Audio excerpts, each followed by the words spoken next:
Hello! So today we're going to be looking at our cost and revenue diagram. We're going to be looking at how we create the cost and revenue diagram. We're going to be looking at, I'm going to prove to you numerically, logically as well, how we kind of build that together. So we'll start off with revenue, then we'll look at cost, then we'll look at kind of putting them on top of each other and creating what you commonly see as the cost and revenue diagram. So we are going to look first at average revenue. We always say that average revenue is equal to our demand curve. I'm going to prove to you kind of intuitively and then also numerically why, probably numerically first. Then we're going to look at marginal revenue and then we're going to look at kind of the relationship between those two. Then we're going to have a look at costs.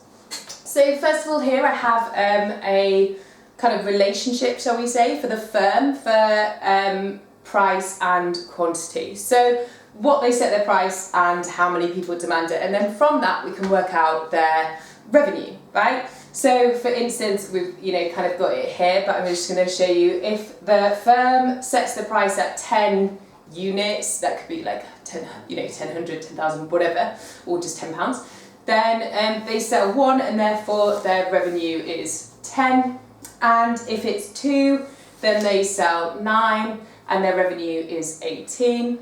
And then if they set the price at 8, then they will sell 3 and the revenue is 24, so on, so on, so on, so on. All the way across to if they set the price at 1, they will sell 10 and then therefore obviously they will make 10 units of profit. So, well, not necessarily profit, but revenue at least. So here we have our total revenue, which is just a relationship between our price and our quantity sold, right? It's an important relationship. It's a relationship that's, we'll look at in great depths as we move forward throughout the course, but it's just that as a relationship. So that's our total, and our total is our quantity times our price. But how do we work out the average revenue? Well, average revenue is just our total revenue divided by the quantity. So the average revenue for each unit that we've sold. So we just take that total revenue and we divide it by our quantity. So we can see here that 10 divided by 1 is 10, 18 divided by 2 is 9, 24 divided by 3 is 8, and then so on, so on, so on, so on. So our average revenue is this column here, which just happens to be equal to this kind of curve here. Even though it's a straight line, we still call it a curve. Mathematically, it's the same thing, doesn't really matter. So actually it is this here is our average revenue curve. So we can see that mathematically here, but we can work that out intuitively as well. We could say that obviously it's just average revenue is just a relationship between price and quantity that's sold, and therefore it's going to be equal to the demand curve as well. So we can say that this is our average revenue.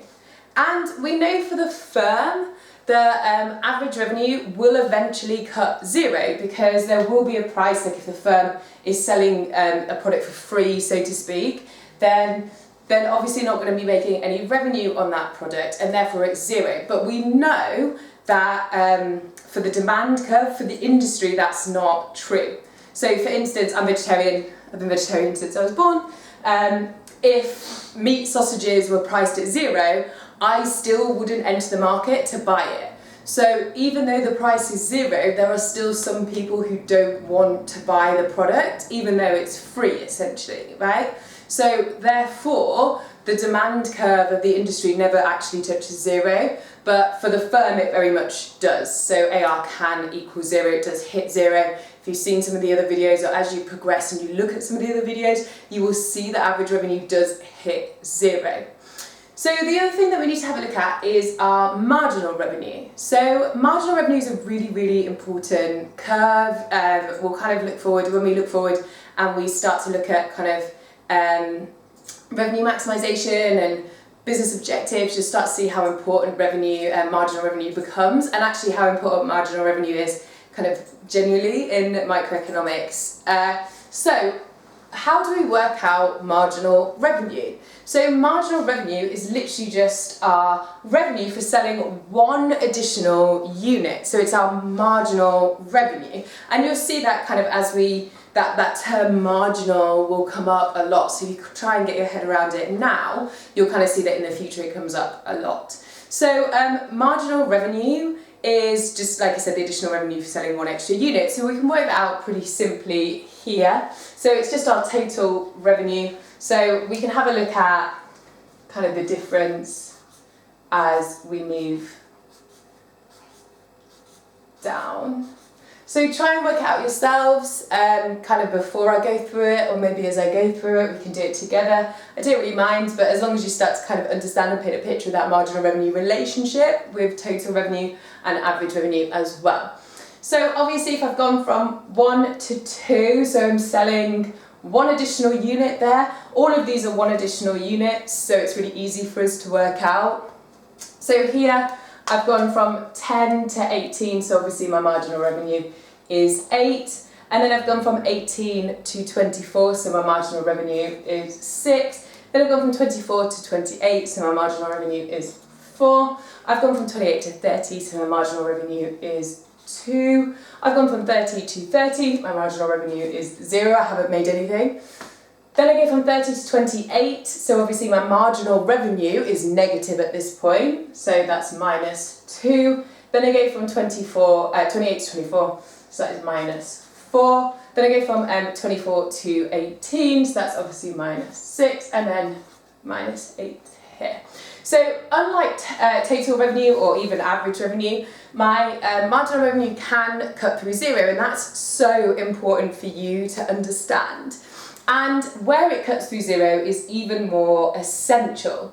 So where it cuts through 0 here is, well, you can see where our marginal revenue cuts through 0. It cuts through 0 at kind of 5, and that's an incredibly important kind of way. So I've kind of proven a little bit here mathematically, but very simply, and you can have a go with some other proportional numbers. I will just say that don't get caught out in the exam, because you may well be given a case where you're having to work out marginal revenue in a section A question, and actually it won't be proportional, so it might go from 1 or 2 to 4 to 6, and then this difference here you will have to divide by 2 because there's an extra 2 units, so because you're only looking for the marginal for 1.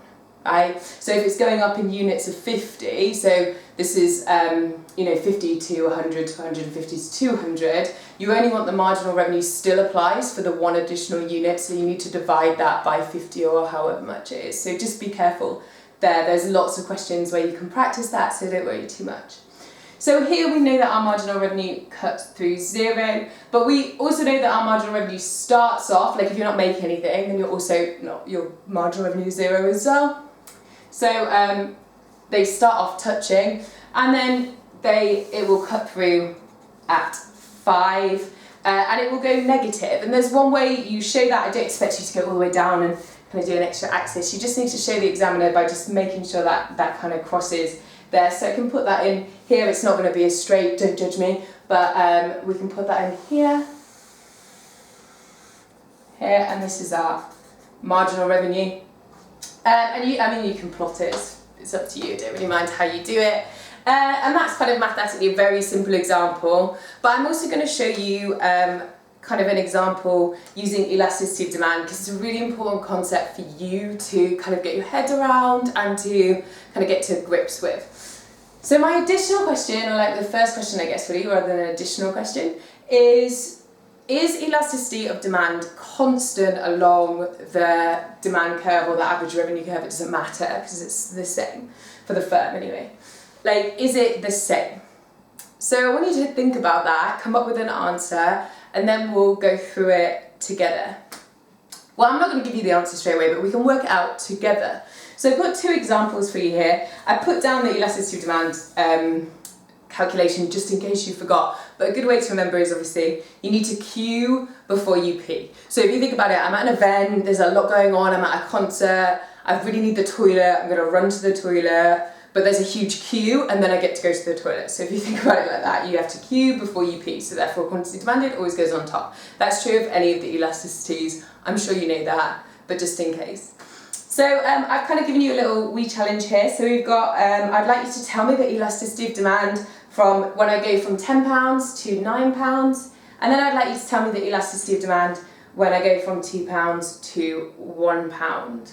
So we're just going to work it out really, really quickly. So our percentage change in quantity demanded, So if we've gone from £10, how many people do we have demanding it when it's £10? It's 1 here.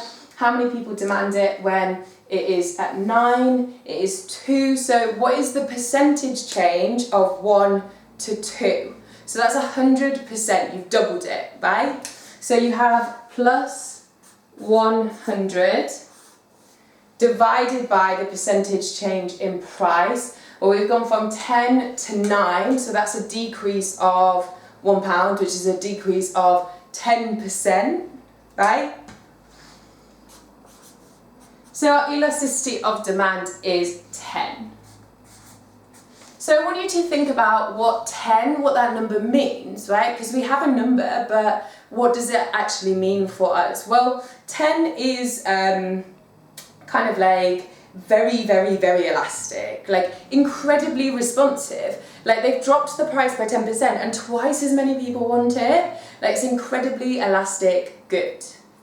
So now let's have a look at from £2 to £1. So we've dropped the price from £2 and now we've gone to £1.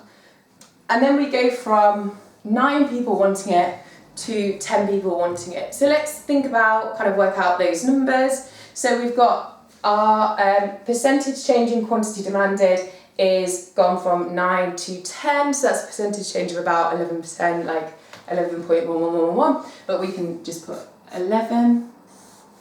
And like obviously I'm well aware that this is minus, but as you know, it's the only one. Though actually I would say, because the other plus or minuses of elasticity, so elasticity of cross-price elasticity of demand, elasticity of supply, not so much, but cross-price elasticity of demand, income elasticity, those, the plus or minus, like tell you really important things about the good. So my recommendation is, I'm lazy there, I've got a lot of experience, but always put in that minus, because if you just get into the kind of habit of putting in the minus, then you'll probably do quite well.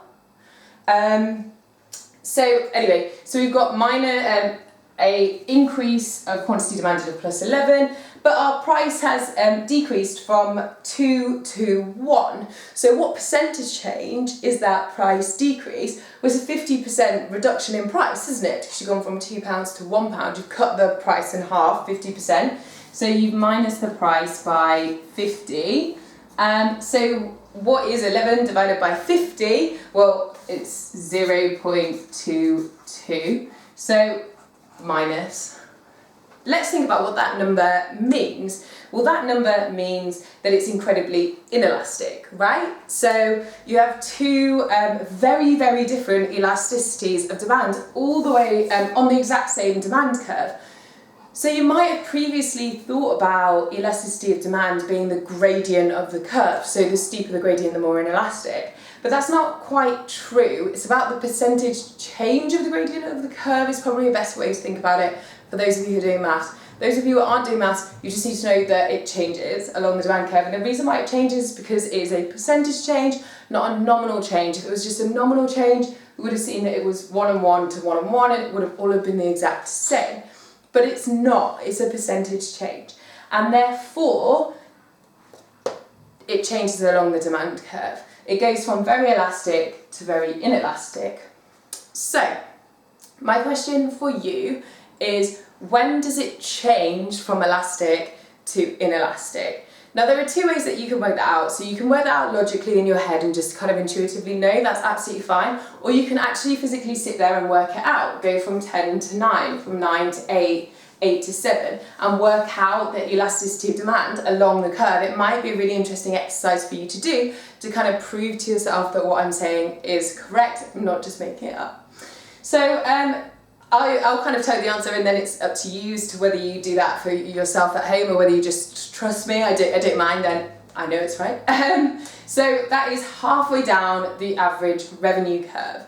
So halfway down the average revenue curve, you will find that it is neither elastic or inelastic. And at this here, we will find that that is at 5. So at 5 here, it is neither elastic or inelastic. So it should be that these 5 and 5 make, so I'm going to put that here, pretend that that does.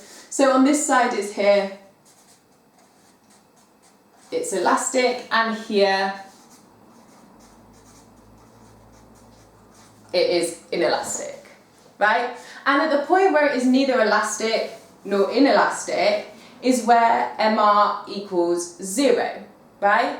So that's quite easy to explain, but might take you a little bit of time and practice to get used to. So if you think about it like this, when the good is elastic, when the price is elastic, if you increase the price, you will have a more than proportional change in quantity demanded. So your marginal revenue will fall, essentially. And if you decrease the price and it's inelastic, so if I move from this point here, this price where it's neither elastic or inelastic, decrease, then it's inelastic, then you get a less than proportional change, and my total revenue will fall, so my revenue in general will fall. So you need to think about how marginal revenue cuts through halfway for two reasons. One, you can kind of prove numerically there, but also it's because of the elasticity, and that will help you understand why later on marginal revenue equals 0 is where revenue is maximised. But it's important that you understand all of this. You won't be asked about this in the exam, but it is an incredibly important way for you to understand. So I know that I've been going on for a while, so I'm just going to leave it there for today, and then when we come next time, we'll have a look at costs. So thank you, I hope that that's been useful for you.